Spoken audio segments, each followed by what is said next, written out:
Hello everyone, this is Shreya and you are watching Legal Thesis. Welcome back to the lecture series of Hindu Law. और आज के इस video में हम बहुत ही इंपॉर्टेंट टॉपिक देखने वाले हैं, दैट इज डाइवोर्स। डाइवोर्स का अगर सिंपल मतलब देखें तो डाइवोर्स का सिंपल मतलब ये होता है कि डिसोल्यूशन ऑफ मैरिज। डिसोल्यूशन से मतलब ये है जहां पे चीजें खत्म हो जाती हैं, डिसॉल्व हो जाती हैं, उनका एंड हो जाता है। जब एक शादी एंड हो जाती है दो लोगों के बीच में, उनका जो शादी है वो टूट जाता है, तो उसे हम कहते हैं डिवोर्स। आफ्टर डिवोर्स जो पार्टीज होती हैं वो रिवर्ट बैक कर जाती हैं अपने अनमैरिड स्टेटस पे और वो फ्री होती हैं टू रीमैरी। जिन दो लोगों के बीच में डिवोर्स हो गया है वो दो लोग फिर से सिंगल स्टेटस में आ जाते हैं और वो चाहें तो किसी और से शादी कर सकते हैं फिर से। हिंदू मैरिज एक्ट में अगर हम देखते हैं तो सेक्शन 13 जो है वो बात करता है डिवोर्स के बारे में। सेक्शन 13 क्या कहता है कि अगर कोई भी हस्बैंड या वाइफ दोनों के पास ये राइट है कि जो ग्राउंड्स मेंशन किए गए हैं सेक्शन 13 क्लॉज 1 में और सेक्शन 13 क्लॉज 2 में, उसके बेसिस पे वो डिवोर्स के लिए पिटिशन फाइल कर सकते हैं और एक दूसरे से तलाक ले सकते हैं। अब ये कैसी शादियों पे लागू होगा? ऐसी शादियों पे भी जो इस एक्ट के आने से पहले हुई हैं और जो इस एक्ट के आने के बाद हुई हैं, ये दोनों ही शादियों पे इक्वली एप्लीकेबल होगा। ये राइट हस्बैंड और वाइफ दोनों के पास होता है, दोनों ही तलाक ले सकते हैं according to Hindu marriage act. अब सेक्शन 13 कौन से ऐसे ग्राउंड्स की बात करता है जो ग्राउंड्स के बेसिस पे हस्बैंड और वाइफ तलाक ले सकते हैं? तो इसमें सेक्शन 13 क्लॉज 1 जो है वो बात करता है ऐसे ग्राउंड्स के बारे में जो हस्बैंड और वाइफ दोनों के लिए अवेलेबल हैं। लेकिन सेक्शन 13 क्लॉज 2 जो है वो ऐसे ग्राउंड्स के बारे में बात करता है जिन ग्राउंड्स के बेसिस पे केवल वाइफ तलाक ले सकती है। उन ग्राउंड्स को यूज करके हस्बैंड डिवोर्स नहीं ले सकता है अंडर हिंदू मैरिज एक्ट। एक एक करके इन सारे ग्राउंड्स को समझते हैं। सेक्शन 13 क्लॉज 1 से स्टार्ट करते हैं। पहला ग्राउंड है एडल्ट्री का। सेक्शन 13 क्लॉज 1 के आई में दिया हुआ है एडल्ट्री। एडल्ट्री का सिंपल मतलब ये होता है अगर हस्बैंड या फिर वाइफ वॉलेंटरली किसी और इंसान के साथ सेक्सुअल इंटरकोर्स करते हैं तो उसे हम कहते हैं एडल्ट्री। अगर आप अपने पार्टनर को छोड़ के आप शादी में होते हुए भी किसी और इंसान के साथ फिजिकली इन्वॉल्व होते हैं तो उसे एडल्ट्री कहते हैं और एडल्ट्री के बेसिस पे पिटिशन फाइल किया जाता है डाइवोर्स का और तलाक ले सकते हैं आप। इसमें एक केस था पी वर्सेस पी का।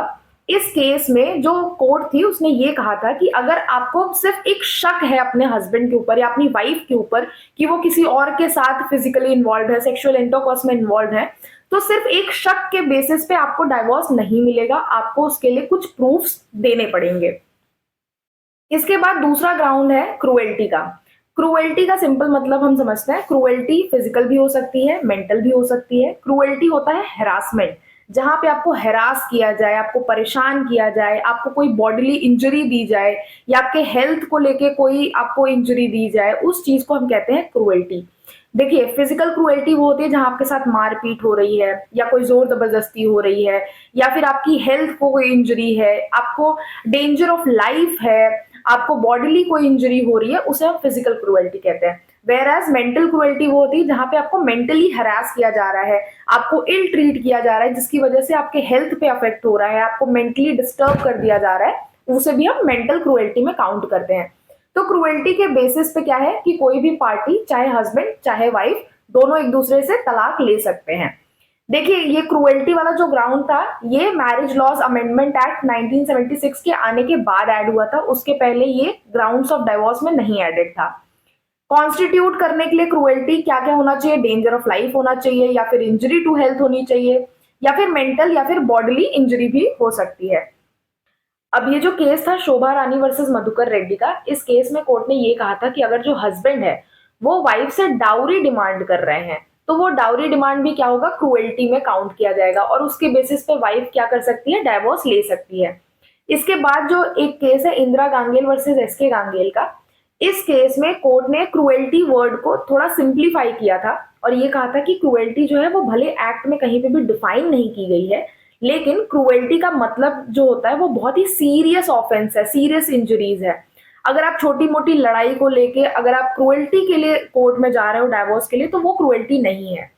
कुछ ऐसी चीजें होनी चाहिए, ऐसे एक्ट होना चाहिए, ऐसा फिजिकल और मेंटल क्रूएल्टी होना चाहिए जिसकी बाद आपका जो अपने हस्बैंड के साथ या हस्बैंड का वाइफ के साथ रहना मुश्किल हो जाए, कोहैबिटेशन पॉसिबल ना हो, तो वो क्रूएल्टी के लिए अमाउंट करेगा।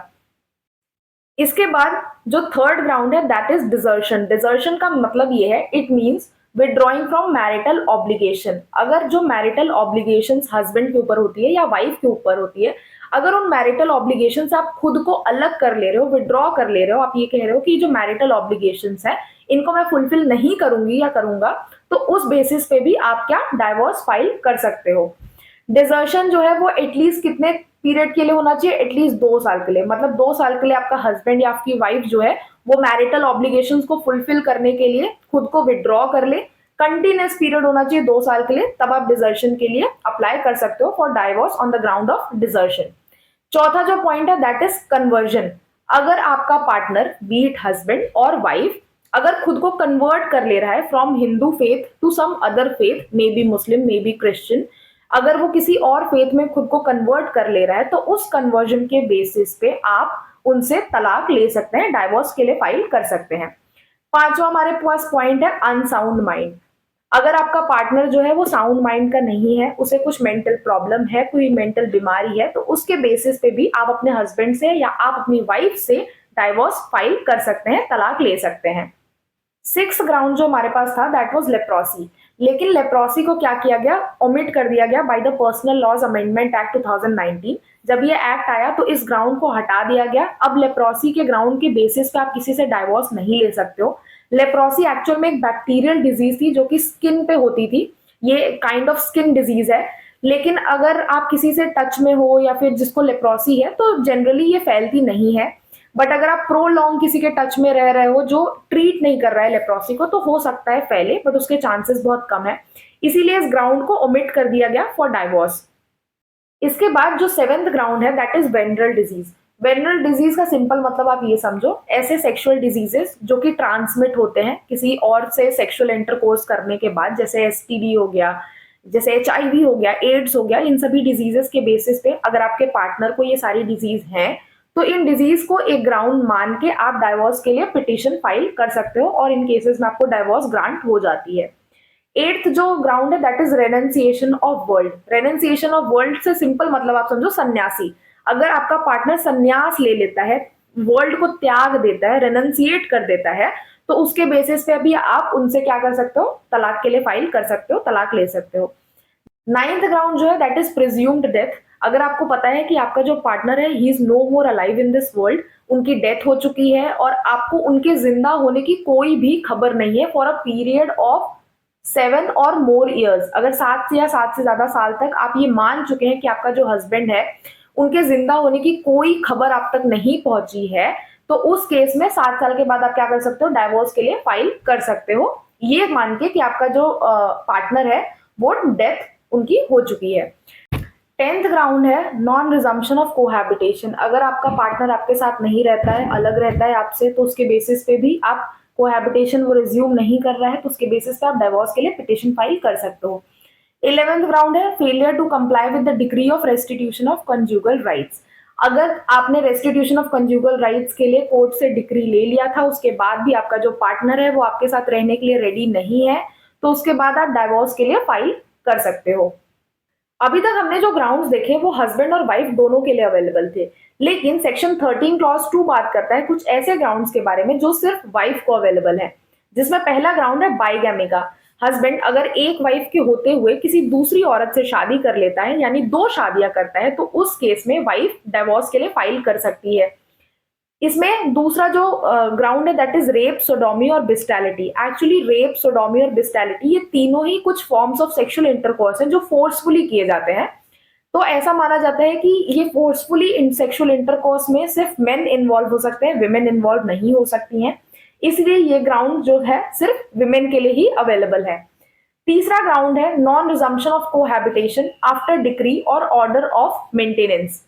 अगर section 18 of Hindu adoption and maintenance act के अंदर या फिर सेक्शन 125 ऑफ सीआरपीसी के अंदर हस्बैंड के अगेंस्ट कोई ऑर्डर या डिक्री पास हुआ है कि उसे अपनी वाइफ को मेंटेनेंस प्रोवाइड करना है या फिर कोई भी फॉर्म ऑफ मेंटेनेंस देना है, उसके बाद भी अगर हस्बैंड और वाइफ के बीच में 1 साल तक कोई कोहैबिटेशन नहीं है, 1 साल तक वो साथ नहीं रहे, तो उसके बाद वाइफ जो है वो डिवोर्स के लिए फाइल कर सकती है इस ग्राउंड के बेसिस पे। चौथा ऑप्शन जो है वो है ऑप्शन ऑफ प्यूबर्टी। अगर वाइफ की जो शादी है वो उसके 18 साल के पहले हुई है, उसकी प्यूबर्टी के पहले हुई है, तो उसके बेसिस पे वाइफ फाइल कर सकती है डिवोर्स के लिए कि वो मेजर नहीं थी जब उसकी शादी कराई गई थी, इसलिए उसको डिवोर्स के लिए पिटीशन फाइल करना अलाउड होगा। तो ये कुछ ऐसे ग्राउंड्स थे जो हिंदू मैरिज एक्ट में मेंशन्ड है, जिसके बेसिस पे हस्बैंड और वाइफ डिवोर्स ले सकते हैं। और सेक्शन 13 क्लॉज 2 स्पेसिफिकली 4 ऐसे ऑप्शंस देता है वाइफ को, जिसके बेसिस पे वाइफ स्पेसिफिकली डिवोर्स ले सकती है हस्बैंड से। अब इसके बाद आता है डिवोर्स बाय म्यूचुअल कंसेंट। अगर हस्बैंड और वाइफ दोनों म्यूचुअली ये डिसाइड करते हैं कि हमारे बीच में अनबन हो रही है, नहीं बन रही और हमको अलग होना है एक दूसरे से, तो वो क्या कर सकते हैं? तो उसके लिए क्लॉज दिया गया है सेक्शन 13 क्लॉज बी के 1 में, जहां पे डाइवोर्स के लिए ऐसे 3 ग्राउंड्स मेंशन है जहां पे दोनों ही पार्टीज म्यूचुअली एक दूसरे से डिवोर्स ले सकती हैं। पहला ये है that they have been living separately for a period of 1 year और मोर। अगर हस्बैंड और वाइफ दोनों एक दूसरे से 1 साल या उससे ज्यादा के लिए अलग रह रहे हैं, तो उसके बेसिस पे वो म्यूचुअली ये डिसाइड कर सकते हैं कि अब उनको डिवोर्स लेना है with mutual consent under section 13 clause B का 1।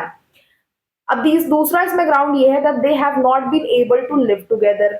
दूसरा एसेंशियल ये है कि वो एक दूसरे के साथ रह नहीं पा रहे हैं। और तीसरा ये है कि उन्होंने म्यूचुअली ये अग्री किया है कि इस शादी को हमें डिसॉल्व करना है। ये तीनों एसेंशियल्स अगर मेंशन्ड है, तो उसके बाद जो हस्बैंड और वाइफ है वो इस क्लॉज के अंदर म्यूचुअली कंसेंट से डिवोर्स के लिए फाइल कर सकते हैं। सेक्शन 13 क्लॉज बी क्लॉज 2 बात करता है टाइम लिमिट के बारे में। एग्जाम्पल से समझते हैं। अगर आज आपने पिटिशन फाइल किया, ये सिर्फ म्यूचुअल कंसेंट के लिए है, अगर आप म्यूचुअल कंसेंट से डाइवोर्स ले रहे हैं तभी ये एप्लीकेबल है। अगर आपने आज पिटिशन फाइल किया है, तो क्या कोर्ट आज ही आपको डिवोर्स ग्रांट कर सकता है कि हाँ आप तो म्यूचुअली डिसाइड करके आए हैं, आप दोनों अग्री कर रहे हैं, मैं डिवोर्स पेपर पे साइन करता हूँ और आपका डिवोर्स हो जाएगा? नहीं, कोर्ट एटलीस्ट 6 महीने का टाइम लेगा। 6 महीने से पहले कोर्ट नहीं ग्रांट कर सकता है divorce in case of mutual consent. उस 6 महीने के पीरियड में हस्बैंड और वाइफ को टाइम दिया जाता है कि वो सोच लें कि उन्हें एक दूसरे के साथ रहना है या नहीं रहना है। केस के ऊपर डिस्कशन होता है, कोर्ट ये डिसाइड करती है कि एक्चुअली में डिवोर्स ग्रांट करना है या नहीं करना है। लेकिन अगर आज आपने पिटिशन फाइल किया है, तो कोर्ट मैक्सिमम 18 महीने का ही टाइम ले सकता है। 18 महीने के अंदर अंदर कोर्ट को आपको डिवोर्स देना ही पड़ेगा, जिसका मतलब ये है कि 6 महीने से पहले कोर्ट नहीं दे सकती है और 18 महीने के बाद, 18 महीने के अंदर अंदर, इस 6 महीने से लेकर 18 महीने के अंदर आपका डिवोर्स ग्रांट हो जाएगा in case of mutual consent. ये बाकी के ग्राउंड्स पे नहीं एप्लीकेबल है, सिर्फ म्यूचुअल कंसेंट के ही ग्राउंड पे एप्लीकेबल है ये।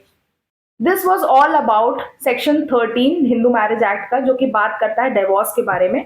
डाइवोर्स के बारे में जितने भी स्पेसिफिक ग्राउंड्स थे, जो भी इंपॉर्टेंट केसेस थे, वो सब हमने आज देख लिया है। आई होप आपको समझ में आया होगा। Keep watching, keep studying. Thank you.